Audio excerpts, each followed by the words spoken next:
엔비디아 칩 자체가 어떤 수급 자체가 안정적이다 그러면 아무런 걱정이 없었을 거예요. 왜냐면 일단 엔비디아 칩을 사서 AI를 개발하는 사람들 입장에서는 그 쿠다라는 생태계 자체가 너무 좋기 때문에 엔비디아 칩을 쓰면 제일 좋은 거예요. 왜냐면 AI 모델링 하나를 한다 그러면 기본적으로 어디서 소스를 갖다 써야 되잖아요. 그리고 뭐 오픈 소스도 갖다 써야 되고 그래서 뭐 거기에다가 자기가 이제 개발한 프로그램들을 얹어서 쓰는 거잖아요.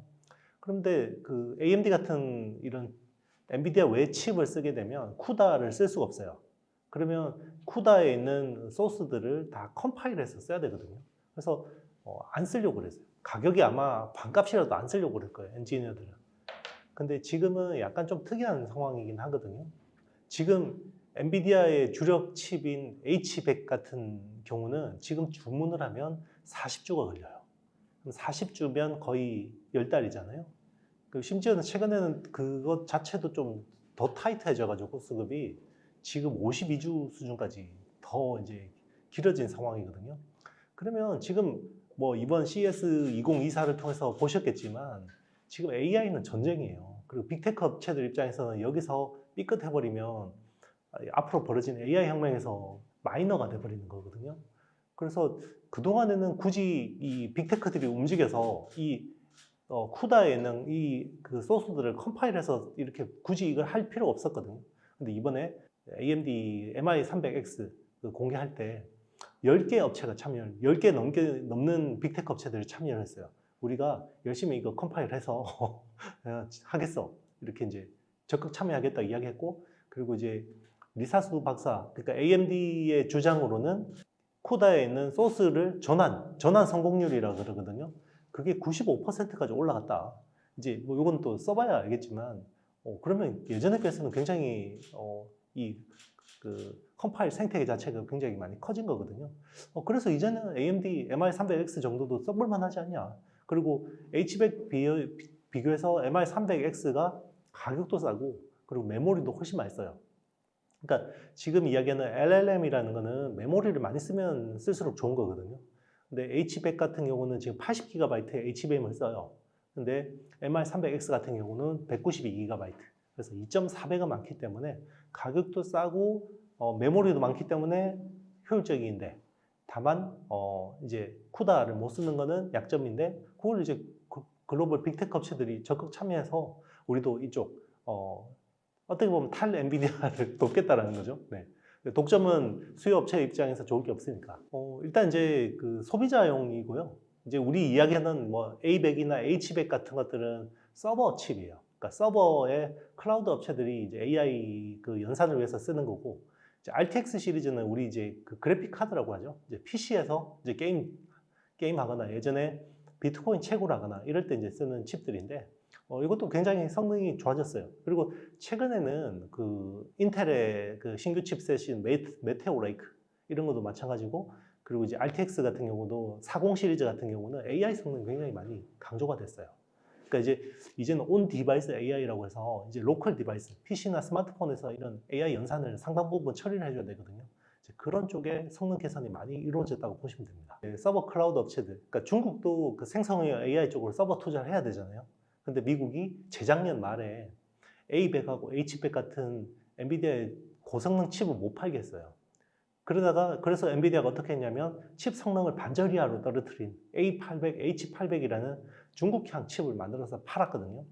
그게 성능은 절반인데요. 가격은 비슷했어요. 가격은 더 오히려 비쌌어요. 그러니까 그게 이제 중국 매출 비중이 한 20% 되는데 거기서 상당 부분 역할을 한 거거든요. 근데 이제 이거 가지고 쓰니까 중국은 또 이제 중앙정부가 또 돈을 많이 대주니까 막 이거 가지고 개발 속도가 너무 빠른 거예요. 그래서 미국이 A800하고 H800도 팔지 마 라고 한 거예요.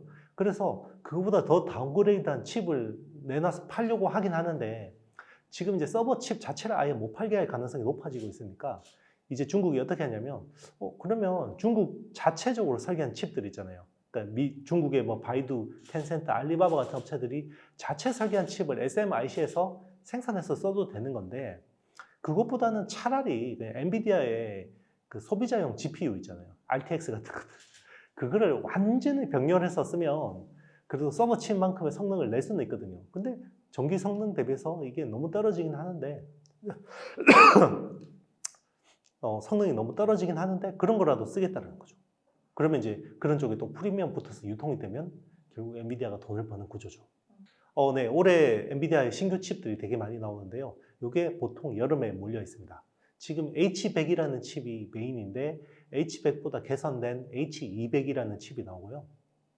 그리고 이제 원래 올 연말로 출시된 예정이었던 B100이라는 칩이 있어요. 블랙웰이라고. 요거는 TSMC 아마 3나노 공정이 적용됐을 걸로 추정이 돼요. 그래서 이 칩도 원래는 올 연말 나오기로 했는데 여름으로 땡겨서 나올 것 같고요.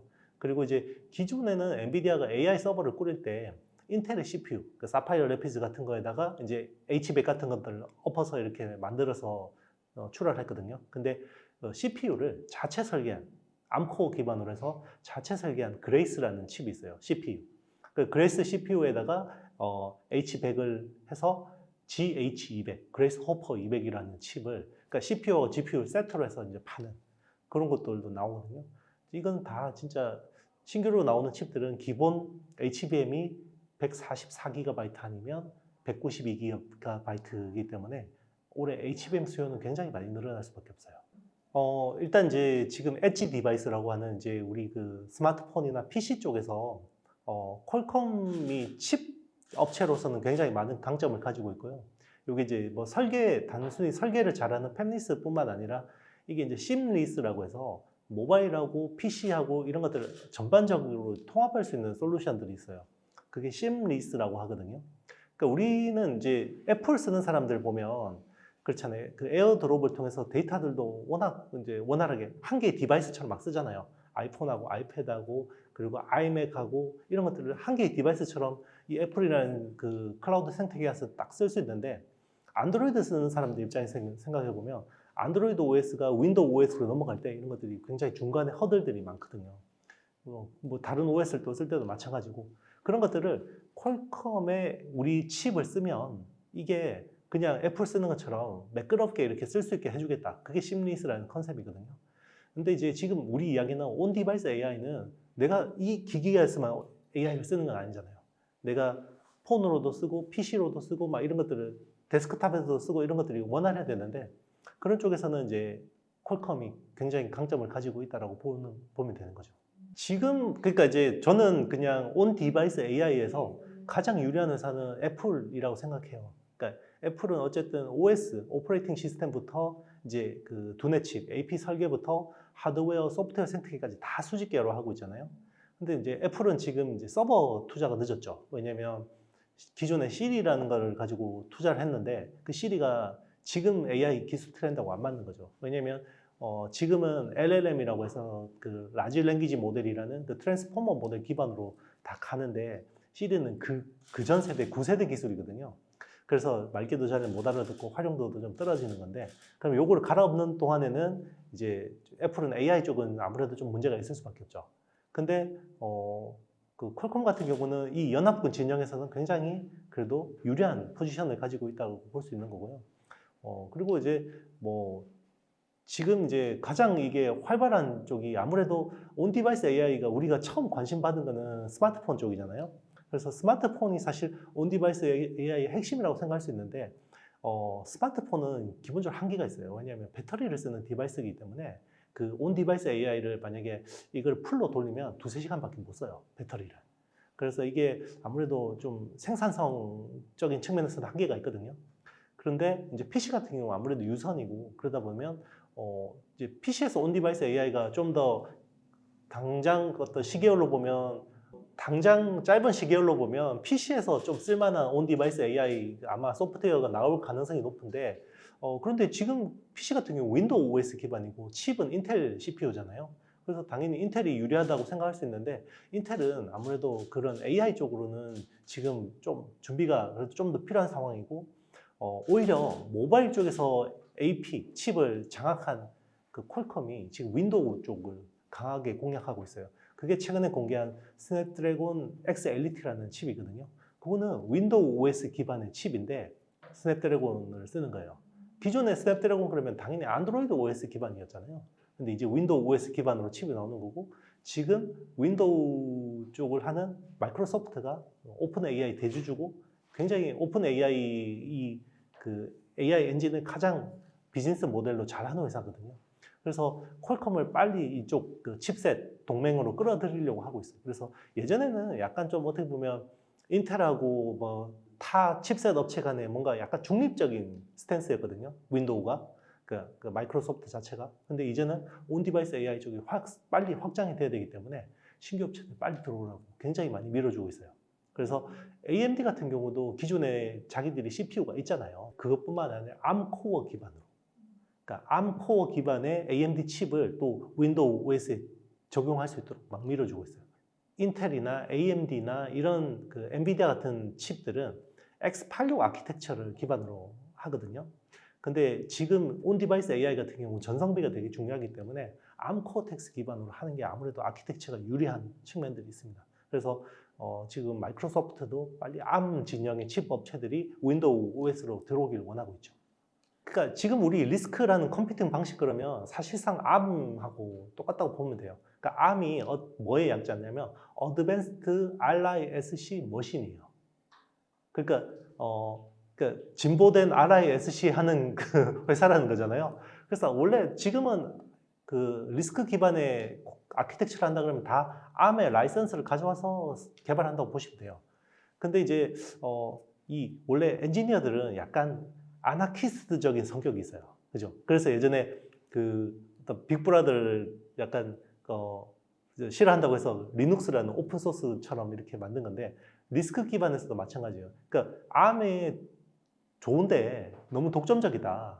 그래서 이게 뭐 개방성을 막고 있다. 그래서 약간 오픈 소스처럼 만들어진 게 있는데 그게 리스크 파이브라는 그 어떤 컨소시엄이에요. 근데 그걸 하는 회사가 사이파이브라는 회사가 이제 리스크 파이브라는 요거를 거의 오픈 소스처럼 이제 제공하고 있는 거죠. 그래서 이제 뭐 요거는 약간 논얘기지만 미중 패권 전쟁이 막 이렇게 치열하게 가열되면서 미국이 중국에 들어가는 첨단 장비도 막았고 엔비디아 고성능 칩셋도 막았지만 설계 쪽에서도 굉장히 목을 죄었거든요. 그 중에 하나가 ARM의 아키텍처를 그 고급 아키텍처를 못 들어가게 막았고 그리고 이제 요 그 자동 설계 툴 있죠. EDA 툴이라는 것도 막았는데 그러니까 중국 입장에서는 ARM의 아키텍처를 못 쓰게 되면 오픈 소스인 리스크 파이브를 좀 이거 가지고 해지하려고 하는 거죠. 그래서 미국 의회에서 리스크 파이브가 이렇게 좋은 취지로 만들어졌지만 엔지니어들이 공유하고 이런 걸 만들어졌지만 이게 중국이 미국의 IP를 회피하는 데 사용하고 있다, 활용하고 있다. 지금으로 보면 사실상 ARM의 거의 천하라고 보시면 되고요. 그러니까 우리는 AI 반도체 그러면 엔비디아 그리고 ARM 코어 그러면 그 리스크 컴퓨팅 방식이라 그러면 다 ARM이 기본적인 건데 항상 반대급부라는 게 있거든요. 독점은 사실 공급하는 업체 말고 좋은 건 하나도 없잖아요. 그러니까 이 짐 켈러라는 사람은 사실 ARM 코어 기반으로 칩을 굉장히 잘 설계했던 사람이에요. 그러니까 이 설계 쪽에서 거의 전설 같은 인물인데 애플의 두뇌 칩인 애플 실리콘, 그러니까 그 A 바이오닉 칩 설계하고 나간 분이고요. 그리고 테슬라의 자율주행차 칩, 풀 셀프 드라이빙 FSD 칩 설계했던 분이고, 그러니까 기본적으로 저전력 설계 쪽에 굉장히 그 능력이 굉장히 뛰어난 분이고 ARM 코어 가지고 굉장히 잘 할 수 있는데 이분이 지금 텐스토렌트라는 AI 반도체 설계 회사를 만들었는데 여기는 리스크5 기반 칩이에요. 그러니까 짐 켈러도 ARM이 좋은데 나는 좀 더 자유도가 높은 칩을 원해. 짐 켈러가 리스크5 쪽에서 뭔가를 굉장한 칩을 내놓지 않을까. 현대차의 차세대 자율주행차 칩, 두뇌 칩을 짐 켈러의 텐스토렌트가 개발하고 있고 그리고 지금 그 칩을 삼성 파운드리에서 생산할 계획이고요. 테일러에서 4나노 공정으로 이제 생산할 계획이고 LG전자의 그 스마트 TV용 AI 반도체도 텐스토렌트가 협력하고 있어요. 굉장히 잘하는 것 같고 왜냐면 우리는 칩 설계 쪽 생태계가 너무 취약하고 기술도 떨어지거든요. 그러니까 우리가 시스템 반도체 특히나 팹리스 쪽에서 보면 전 세계 시장 점유율이 2% 3%밖에 안 돼요. 그러니까 그만큼 우리는 제조는 잘하는데 설계는 못하는 거거든요. 근데 그런 쪽에서 거의 전설 같은 인물이 와서 우리나라 업체하고 협력을 한다는 것은 굉장히 좋은 거고 작년에 텐스토렌트가 유니콘 기업인데 1억 달러 펀딩을 했어요. 거기에 거의 우리나라 기업이 다 들어갔어요. 현대차가 5천만 달러 냈고 기아가 2천만 달러 그리고 삼성이 아마 3천만 달러 냈을 거예요. 그래서 거의 90% 한국 기업이. 그래서 협력도 더 좋아진 거고요.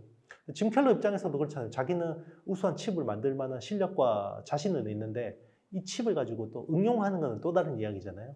근데 우리나라 응용 산업이 너무 좋아요.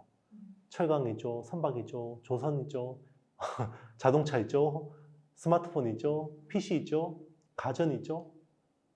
안 할 이유가 없죠. 일단 누가 OS의 대장이 되냐. 그러니까 우리 스마트폰하고 똑같아요. 우리도 삼성도 처음에는 스마트폰 OS가 누가 대장이 메인이 될지 모르니까 옴니아를 윈도우 모바일 가지고 있잖아요. 그래서 폭망했죠. 네, 뭐 어쨌든 많이 팔긴 했는데, 근데 윈도우 모바일이 모바일 디바이스에 너무 안 맞는 거예요. 그런데 안드로이드라는 게 나왔고 결국 사실 안드로이드가 애플을 제외하면 대부분 평정해버렸잖아요. 그래서 자동차 쪽에서도 아마 모빌리티 쪽에서도 지금 수많은 업체들이 OS를 지금 하려고 하고 있을 텐데 그 OS를 누가 장악하느냐가 되게 중요하고 그 OS에 맞게 도내 칩을 잘 설계하는 게 되게 중요해요. 그러니까 스마트폰 시대에서 삼성하고 LG의 희비가 따고 걸렸던 게 저는 결정적인 사건이 AP 내재화거든요. 그러니까 삼성은 엑시노스라는 AP를 내재화를 해서 안드로이드하고 딱 붙어가지고 가는 방향성에 대해서 그러니까 방향성을 알면 딱 요 배팅을 할 수 있잖아요. 근데 LG는 그거를 안 하고 퀄컴이라는 AP 업체를 썼죠. 그러니까 중간에 퀄컴 있고 안드로이드하고 이제 중간에 한번 소통을 하려면 직접 하는 게 아니라 건너서 하니까 초창기에서 이게 따라가는 게 되게 힘든 거예요. 그래서 약간 버벅거리는 것도 있었고, 그러니까 버그들이 좀 많았죠, 초창기에는.